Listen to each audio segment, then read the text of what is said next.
Good evening all of you. आज हम लोग सिकुटा वेरोसा के बारे में पढ़ते हैं। कन्वर्जन की एक बहुत अच्छी मेडिसिन है। कई मेडिसिन हैं कन्वर्जन में, लेकिन सिकुटा वेरोसा एक बहुत अच्छी मेडिसिन है कन्वर्जन के लिए। इसके कन्वर्जन की खास बात है कि इसका कन्वर्जन फेस से स्टार्ट होता है। आपका लिप से स्टार्ट हो सकता है, फेस से स्टार्ट हो सकता है, आई से स्टार्ट हो सकता है, नोज से स्टार्ट हो सकता है, कई बार थ्रोट से भी स्टार्ट हो जाता है, इसोफेगस से स्टार्ट हो जाता है, समटाइम्स से चेस्ट से भी स्टार्ट हो जाता है। ये है सेंट्रल टू पेरिफेरी। हमेशा कन्वर्जन इसका सेंट्रल टू पेरिफेरी ही जाएगा। ठीक है, तो सेंट्रल टू पेरिफेरी में मतलब हमारा फेस से स्टार्ट होकर के आपके लिम्स में ये कन्वर्जन एक्सटेंड करता है। तो सबसे पहले आएगा फेस से। फेस में लिप्स फड़फड़ाने लगेंगे, लिप्स भी फड़फड़ा सकते हैं। इसके साथ साथ आईज फड़फड़ा सकती हैं, कभी कभी कान से भी स्टार्ट हो सकता है, आपकी नोज से स्टार्ट हो सकता है, फेस से स्टार्ट हो सकता है। ये सबसे पिक्यूलियर कैरेक्टर है सिकुटा वेरोसा का, सेंट्रल टू पेरिफेरी। और एक मेडिसिन है क्यूप्रम मेट, उसका कन्वर्जन है पेरिफेरी टू सेंट्रल। ये हैंड से स्टार्ट होगा, आपके लिम्स में पहले आएगा, उंगलियों में सबसे पहले आएगा और फिर ये पूरी बॉडी में एक्सटेंड करेगा। तो दो मेडिसिन्स हैं जिसमें एक बेसिक डिफरेंस है।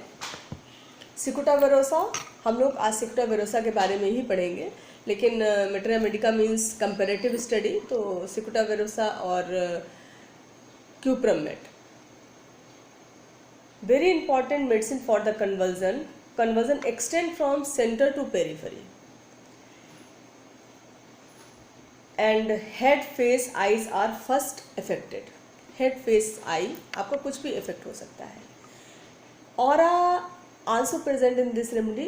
Aura start from sometimes esophagus, sometimes chest, sometimes stomach. Patient feel करेगा कि उसके गले में कुछ अटक सा रहा है या खाने में निगलने में दिक्कत हो रही है, कुछ अनइजी फीलिंग होगा उसको कन्वर्जन से पहले। ऑरा मीन्स आपका कन्वर्जन से पहले का स्टेज। या चेस्ट अनहेवी फीलिंग होने लगेगा, पल्पिटेशन, या हम बोल सकते हैं कि उसको कुछ अनइजी फीलिंग, चेस्ट में हैवीनेस, स्टमक लेवल पर भी हैवीनेस, नाउजिएटिक फीलिंग, ये स्टमक लेवल पर स्टार्ट होगा। देन आफ्टर कन्वर्जन आएगा। अभी तो ऑरा वाली स्टेज है, ऑरा के बाद कन्वर्जन। कन्वर्जन मैक्सिमम आपके लिप्स, आईज, नोज, फेस कहीं से भी हो सकता है। समटाइम्स थ्रोट और चेस्ट से भी कन्वर्जन स्टार्ट हो सकता है। Then conversion goes down to limbs, both limbs. Sometimes half body affected, sometimes full body affected. Next, this remedy is also very important in tetanus. अगर कोई पिन चुभ गया है या उसके नेल्स में कोई पिन चुभा है और उसको टेटनस का इफेक्ट आ रहा है, आजकल तो इस तरीके के पेशेंट्स कम ही मिलेंगे, कारण क्योंकि हम लोग पहले ही डोजिंग, जब भी हमें कहीं पिन चुभा या लोहा लगा, हम एक एंटीडोट करने के लिए वैक्सीनेशन करा लेते हैं। तो इस टाइप के पेशेंट्स भी बहुत कम मिलेंगे। पुराने ज़माने में जब वैक्सीनेशन का इतना रोल नहीं था तो सिकुटा वेरोसा बहुत यूज़ होती थी। अब चूँकि मेटेरा मेडिका है तो आपको जानना चाहिए कि इसमें टेटनस में भी बड़ा अच्छा रोल है। जब पिन कहीं अंडर स्किन है या फिर नेल्स में चुभ गया है तो उसके बाद कोई स्पाज्म या कन्वर्जन आ गया, क्योंकि वो भी एक टॉनिक कंडीशन है, उसमें स्टिफनेस, बॉडी में रिगर आ जाते हैं, टिटनेस के यही फीचर्स हैं, तो वहाँ पर भी सिकुटा वेरोसा का रोल है। और नर्व इंजरी में भी सिकुटा वेरोसा का रोल है ना। नर्व इंजरी में दो और मेडिसिन आती हैं, हाइपेरिकम, लीडमपाल, हम सभी जानते हैं उन मेडिसिन के बारे में। सिकुटा वेरोसा का भी एक अच्छा रोल है नर्व इंजरी में, है ना। तो नर्व इंजरी की भी एक बहुत अच्छी मेडिसिन है। इसके अलावा सिर्फ कन्वर्जन ही नहीं, कन्वर्जन टाइप ऑफ सिम्टम्स, जैसे सेरेब्रो स्पाइनल अटैक आया है कभी, या फीवर हो गया, सेरेब्रो स्पाइनल प्रॉब्लम्स आई, उसकी वजह से मेनिंजाइटिस है, उसकी वजह से इपिलिप्सी आ गई या इपिलिप्टिफॉर्म कन्वर्जन्स आए बॉडी में, या कोई ट्रॉमेटिक कंडीशंस आई, इसमें जिस जगह पे ट्रॉमा हुआ उस जगह पर इफ़ेक्ट कम होता है, उसके बियॉन्ड इफ़ेक्ट ज़्यादा होता है। जैसे हेड इंजरी हुई तो उसके लिम्स में इफ़ेक्ट ज़्यादा हुआ, है ना। तो ये बहुत इम्पॉर्टेंट फीचर है कि जिस जगह पर इंजरी हुई वहाँ पर इफ़ेक्ट कम किया पेशेंट को, उसके डिस्टल पार्ट में इफ़ेक्ट ज़्यादा हुआ। जैसे हेड इंजरी हुई तो आपके लिम्स में इफ़ेक्ट हो गया, या जिस जगह इंजरी है उस जगह बेसिक इफ़ेक्ट ना हो करके किसी डिस्टल जगह पर, डिस्टल पार्ट पे इसका इफेक्शन हुआ। तो सिकुटा वेरोसा का ये भी एक बहुत इंपॉर्टेंट फीचर है। It cure cerebrospinal irritation, opisthotonos condition, जो टिटेनस में आती है opisthotonos condition, and all limbs are rigid. Traumatic tetanus, lockjaw की बहुत अच्छी मेडिसिन है। अपने पास पेशेंट्स लॉक जॉ के बहुत आते हैं, तो लॉक जॉ में भी बहुत अच्छी मेडिसिन है हमारी cicuta virosa. Severe pain in abdomen start हुआ, severe pain in abdomen, then after convulsion start है। Severe pain in abdomen, then after convulsion start. ये भी एक मैंने बताया ना आपको कि ऑरा आया एब्डोमेन से, या फिर कन्वर्जन ही समटाइम्स स्टार्ट हो गया आपका एब्डोमेन से।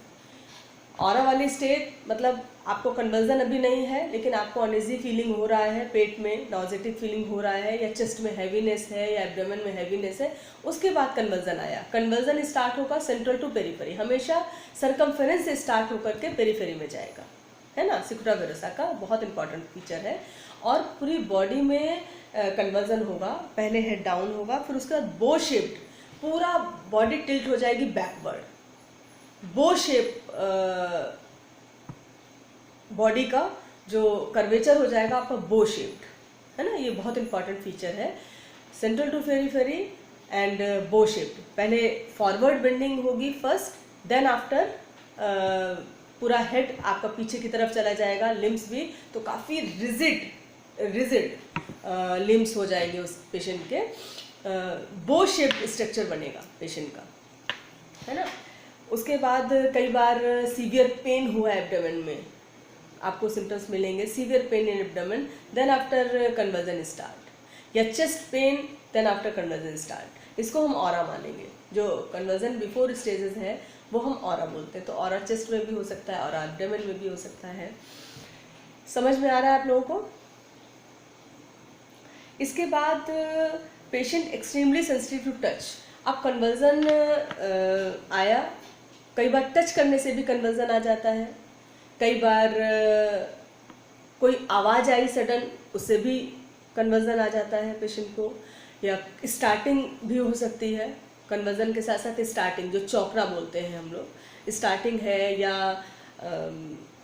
कन्वर्जन ही आ गया, है ना। तो आवाज़ से या टच करने से भी उसको कन्वर्जन आ गया, वेरी सेंसिटिव है, पेशेंट बहुत सेंसिटिव है। आवाज़ से या ड्राफ्ट ऑफ विंड या कोई हवा का झोंका आ गया, उससे भी इतना माइन्यूट सिम्टम्स मिल नहीं पाते हैं हम लोगों को कि हम कोई पेशेंट बोले कि हाँ हवा का झोंका आया तो भी, आंधी आई तो भी कन्वर्जन आ गया, ऐसा बहुत कम मिल पाता है सिम्टम्स। हालांकि ये सिम्टम्स बहुत प्रोमिनेंट मिलते हैं पेशेंट्स में कि टच करने से कन्वर्जन आ गया, या सडन कोई आवाज़ आई उससे कन्वर्जन आ गया।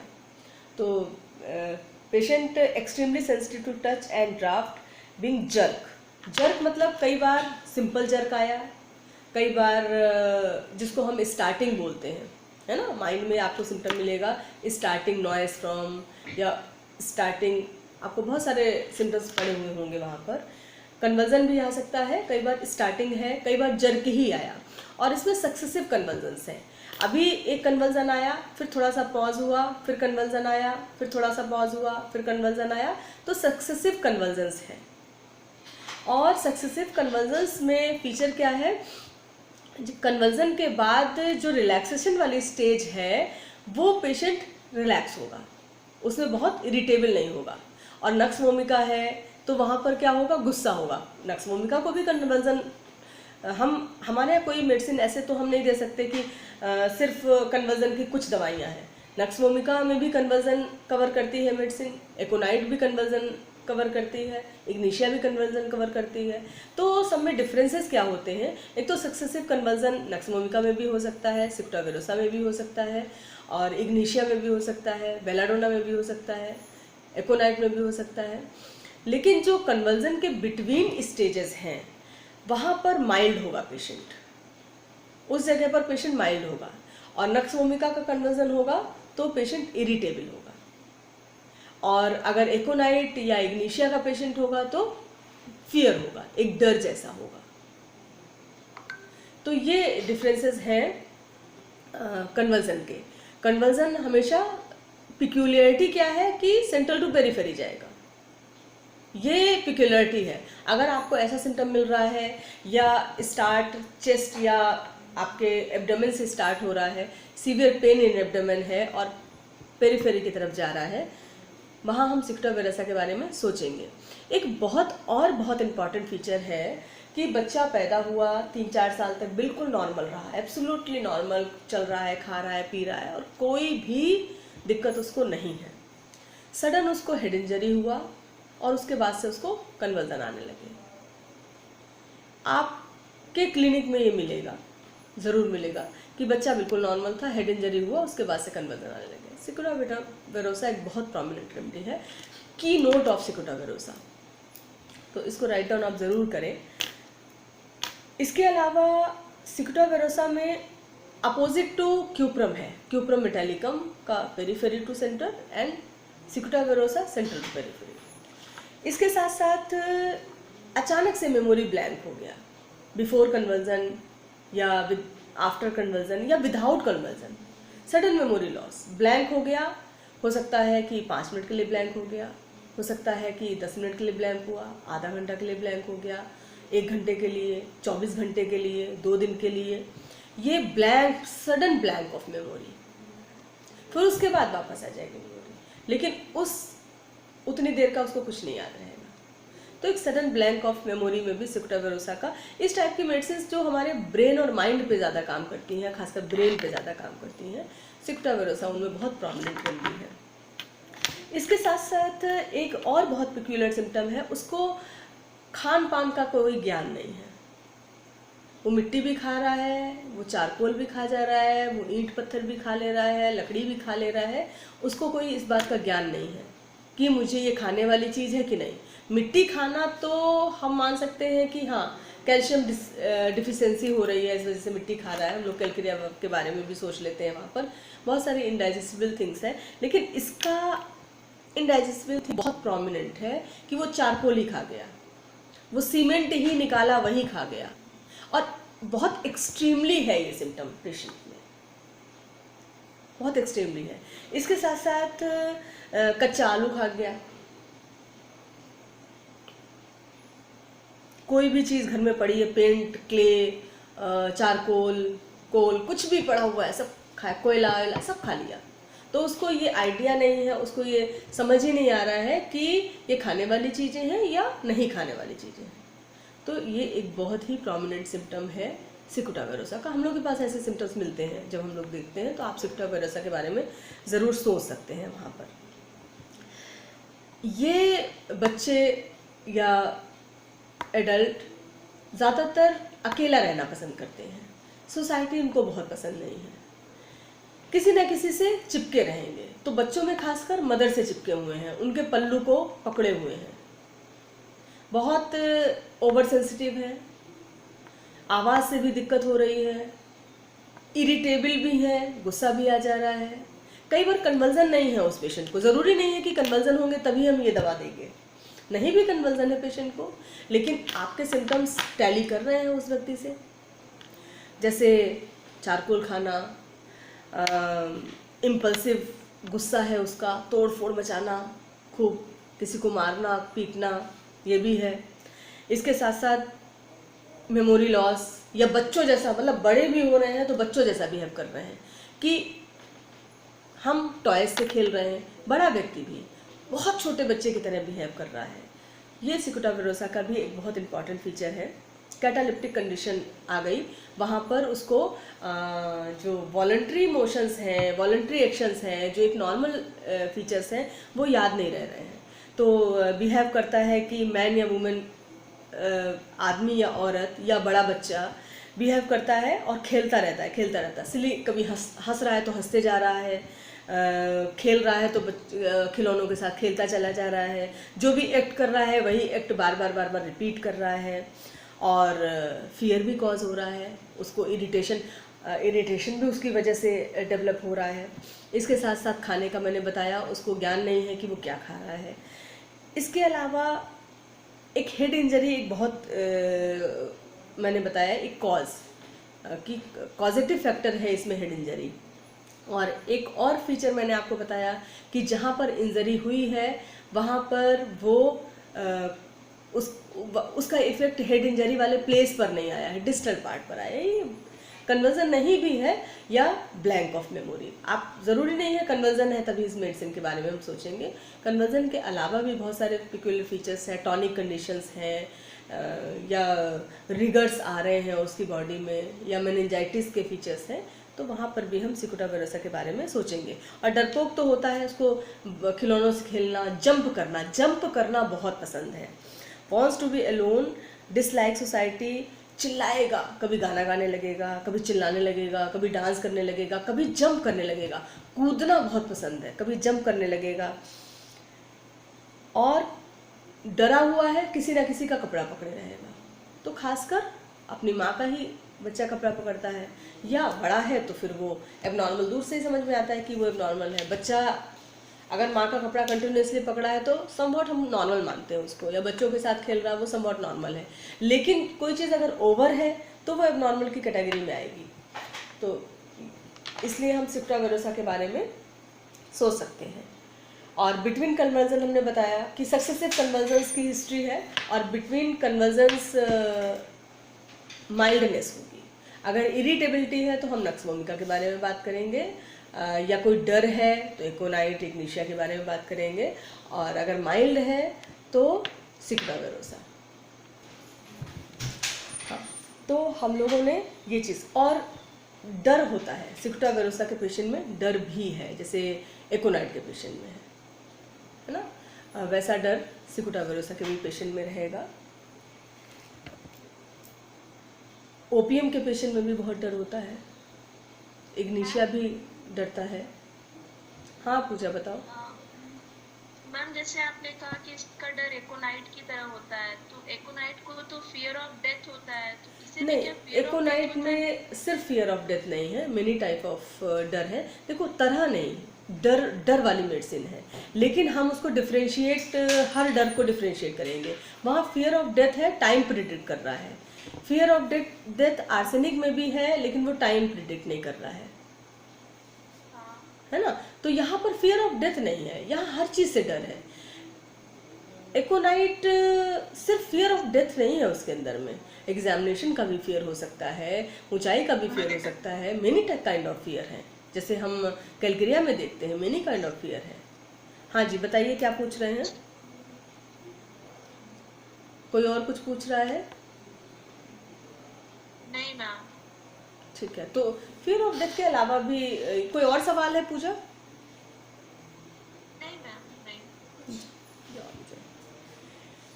इसके अलावा mind and head symptoms after injury, many times there is no trouble at the place of injury. हमने आपको बताया एट द प्लेस ऑफ कोई ट्रबल नहीं है, लेकिन डिस्टेंस पार्ट पर इंजरी के सिम्टम्स आपको नजर आएंगे। हेड इंजरी है तो सर में कोई दिक्कत नहीं है, उसके हाथों में दिक्कत आ गई है, उसका इनवॉलेंट्री मूवमेंट्स स्टार्ट हो गए हैं हैंड्स में या कहीं पर भी, बॉडी के किसी भी पार्ट में।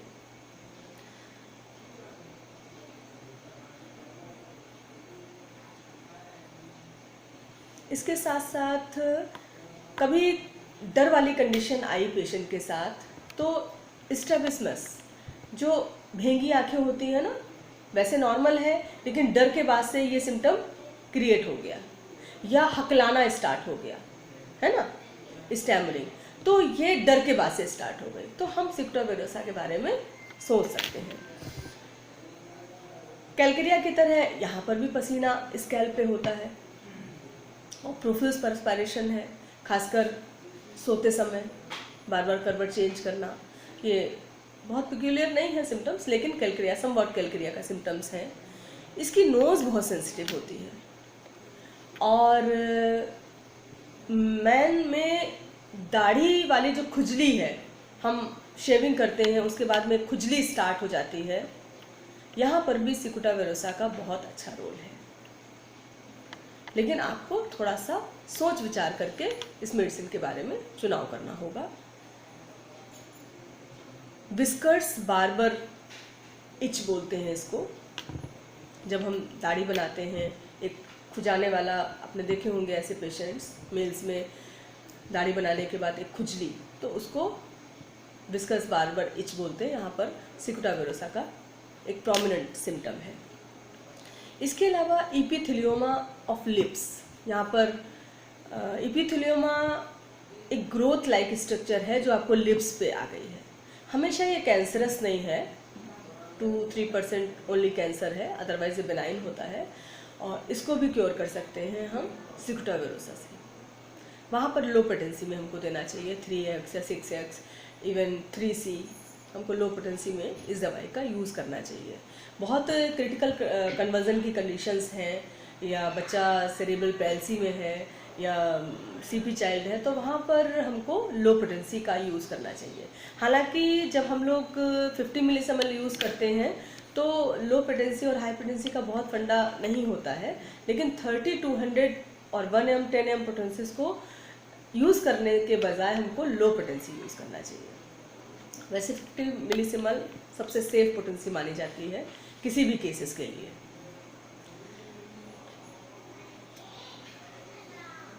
बाकी मैंने आपको सब कुछ बताया इसके बारे में। कन्वर्जन इन प्रेगनेंसी, प्रेगनेंसी में भी कन्वर्जन की बहुत अच्छी मेडिसिन है। सिम्टम्स वही होगा, सेंट्रल टू पेरिफेरी। आपका लिप से, फेस से स्टार्ट होकर के आपके डिस्टल पार्ट में जाएगा कन्वर्जन, और बो शेप्ड स्ट्रक्चर, पहले forward bending, then after backward bending, और बो शेप्ड स्ट्रक्चर बिल्कुल लकड़ी की तरह अकड़ जाएगा पेशेंट। वहाँ पर वो सिकुटा वेरोसा का एक प्रोमिनेंट फीचर है। इसके अलावा हमने आपको कंपेयर किया क्यूप्रम मेटेलिकम के साथ। Cuprum metallicum just opposite of cicuta virosa. ये ओवरऑल सिकुटा वेरोसा के बारे में हमने बताया। नेक्स्ट हम आपको क्यूप्रम मेट के बारे में बताते हैं। नेक्स्ट क्लास में हम आपको क्यूप्रम मेट के बारे में बताएंगे। ये ऑल ओवर सिकुटा वेरोसा। किसी को कोई क्वेश्चन हो तो पूछ सकता है। मैम, इंजरी होना ही जरूरी है? अगर कोई डिजीज है, डिजीज की वजह से ब्रेन में कोई दिक्कत हो जाती है, तो भी ये मेडिसिन रहेगा? हाँ, डिजीज, देखो सिम्टम्स डिजीज के साथ भी हो सकता है, ज़रूरी नहीं कि इंजरी है। लेकिन जो इंजरी वाला, एक मेरे पास में एक पेशेंट भी आया है सेम, कि 3, 4, 5 साल तक बच्चा बिल्कुल नॉर्मल था, उसके बिल्कुल खा रहा था, खेल रहा था, चलने भी लगा था, बात भी करता था, और उसके बाद थोड़ा सा गिरा और उसके बाद से शुरू हो गया, उसको झटके आने लगे। उसके बाद से धीरे धीरे धीरे धीरे ये कंडीशन है कि वो न चल पाता है, न बैठ पाता है, न बोल पाता है। और इस कंडीशन में अब अगर बहुत एडवांस केसेस हैं और हम वहाँ पर सिकुटा वेरोसा देंगे तो ज़रूरी नहीं कि बहुत चेंज आ जाएगा, बच्चा बिल्कुल खड़ा हो जाएगा, चलने लगेगा, लेकिन इसमें इम्प्रूवमेंट धीरे धीरे उसका ब्रेन डेवलप होगा, धीरे धीरे स्टार्ट हो जाएगा उसका डेवलपमेंट, समझदारी बढ़ेगी, कन्वर्जन कम होंगे। और एक चीज़ और हम बताएंगे आपको कन्वर्जन के बारे में कि किसी ब्रेन अनडेवलप्ड ब्रेन है बच्चे का, तो कन्वर्जन आ रहा है वो नेगेटिव फीचर नहीं है उसका, है ना। कन्वर्जन हमेशा एक पॉजिटिव फीचर है। बियॉन्ड उसके कहीं ना कहीं डिजीज़ पड़ी हुई है आपके ब्रेन में, और एक रिफ्लेक्शन है कन्वर्जन। अगर कन्वर्जन आ रहा है, माइल्ड है या बढ़ गया है थोड़ा, तो उसमें कोई ऐसी घबराने की बात नहीं, उसको निकलने देना चाहिए। अगर हम उसको ज़बरदस्ती रोकेंगे तो ब्रेन और बीमार हो जाएगा। तो इस वजह से कन्वर्जन के पीछे बहुत नहीं पड़ना है, कन्वर्जन आएगा, एक एनर्जी आपकी कहीं नहीं जा रही है, अगर आपकी बॉडी एक्टिविटी में नहीं है तो कन्वर्जन उस एनर्जी को रिलीज करने का एक तरीका है। तो कन्वर्जन के बहुत पीछे ना पड़ के अगर उसमें फिजिकली डेवलपमेंट शुरू हो रहा है या ब्रेन में डेवलपमेंट शुरू हो रहा है तो कन्वर्जन को थोड़ा सा आने देना चाहिए, उसमें कोई प्रॉब्लम नहीं है। और जहाँ तक बताया कि हेड इंजरी नहीं हुआ है, कोई डिजीज़ है, किसी वजह से आया, तो हेड इंजरी ज़रूरी नहीं है। कुछ पेशेंट्स में ऐसा मिलेगा और कुछ पेशेंट्स में ऐसा नहीं भी मिलेगा।